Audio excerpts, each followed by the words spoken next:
ya, topik yang memang sedang hangat hari ini juga sedang dibahas di CNBC Indonesia bersama dengan equity analyst CNBC Indonesia Research Susi Setiawati.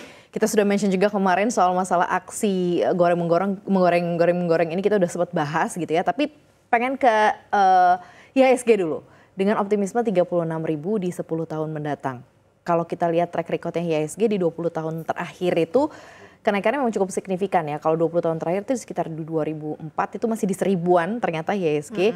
Terakhir 2024 itu di 7000-an. Even berarti 20 tahun adalah 7 kali lipatnya. Dari 1000 ke 7000. Ini kan kalau sekarang 8000 menuju 36.000 adalah 4 kali lipatnya kurang lebih ya. 4 sampai dengan hampir 5 kali lipat. Is it possible?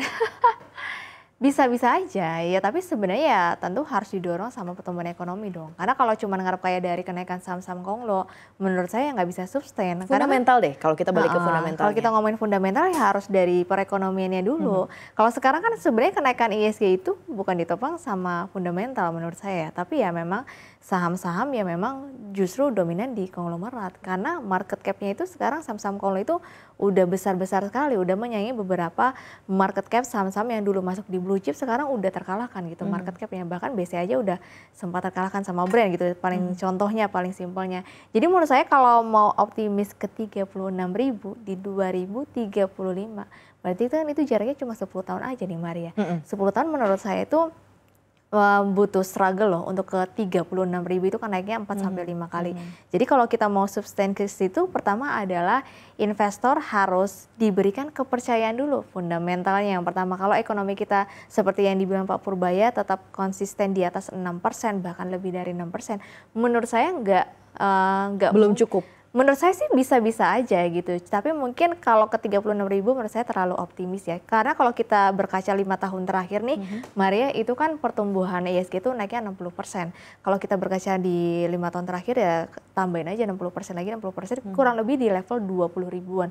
20 ribuan aja dalam 10 tahun menurut saya udah oke banget, apalagi kalau nanti kita sudah melewati ada krisis baru lagi 10 tahunan ya, mungkin nanti kita akan mengalaminya di 2028. Ya kemungkinan ya kalau misalnya benar-benar terjadi. Jadi menurut saya sih yang penting ekonominya dulu diperbaiki biar investor itu nggak lari ke saham gorengan lagi, karena investor sekarang itu lebih suka saham gorengan daripada saham-saham yang justru memang sebenarnya fundamentalnya masih kuat tapi justru ya ditinggalkan saat ini. Mindset cuan cepet ya yang bisa didapatkan begitu ya di market kita, dan memang sebenarnya opportunity-nya terbuka lebar begitu ya, dan saham-sahamnya juga ada. Nah kalau kita lihat kayak sebuah paradigma kalau masuk ke pasar tuh kan orang itu tertarik apakah barangnya di situ bagus-bagus ataukah kualitasnya bagus-bagus, biasanya kan seperti itu.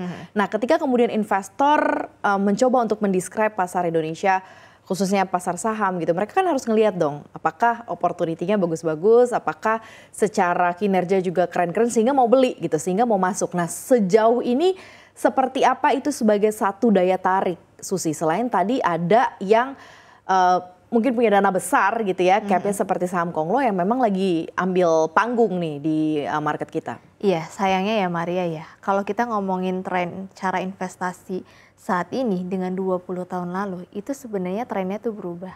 Kalau dulu mungkin orang-orang investasi sukanya ya memang membaca laporan keuangan dari fundamental, baru mereka mau masuk di saham itu. Kalau sekarang karena kebetulan investornya kebanyakan gengsi, sukanya cari cuannya cepet gitu. Jadi baru pegang barang sedikit aja rasanya udah mau jual gitu. Atau mereka lebih suka saham-saham yang memang memiliki spekulasi tinggi. Contohnya saham-saham konglomerat. Kita mungkin bisa sandingkan lah saham konglo dengan saham-saham yang punya fundamental bagus, contoh banking gitu ya. Sebenarnya secara kinerja nggak jelek-jelek amat. Kemudian dividen juga gede loh, 10%, terutama bank-bank himbara. Dibandingkan kita kalau berkaca saham-saham konglo, rata-rata jarang yang bisa beri dividen sampai 10%. Contoh lah saham Prajogo aja beri dividen cuma berapa? Ada yang 2 perak doang loh dividennya loh. Saya nggak mau sebutin sahamnya apa, tapi ada yang cuma kasih 2 perak aja padahal harga sahamnya ribuan. Jadi menurut saya memang saat ini cenderung untuk cara berinvestasinya itu berbeda. Nah mungkin itu yang harus bisa diubah. Bagaimana cara ngubahnya, yaitu memberikan kepercayaan bahwa IHSG itu bisa sejalan dengan pertumbuhan ekonomi. Karena ketika kemarin pertumbuhan ekonomi kita baru di 5%-an, itu kan IHSG naiknya udah gila-gilaan. Padahal pertumbuhan ekonominya bukan didorong sama daya beli, tapi sama investasi. Berarti kan di sini aja belum bisa memberikan trust kepada investor. Kalau pertumbuhan ekonomi kita tuh bukan karena daya beli, bukan karena konsumsi loh gitu. Tapi karena faktor X itu adalah investasi investasi di dalamnya begitu ya. Kalau gitu boleh juga dong mempertimbangkan the man behind the gun. Kalau kita lihat kan selama ini Menteri Keuangan seperti Bu Sri Mulyani begitu ya, cukup bisa meredam pasar dan memberikan sedikit optimisme walaupun kemudian secara kenaikan ya bisa dikatakan tidak terlalu signifikan tapi cukup eksponensial. Kita nggak bisa tidak mengkredit Bu Susi karena memang cukup baik begitu ya kondisi Bu Ani gitu ya, Bu Sri Mulyani.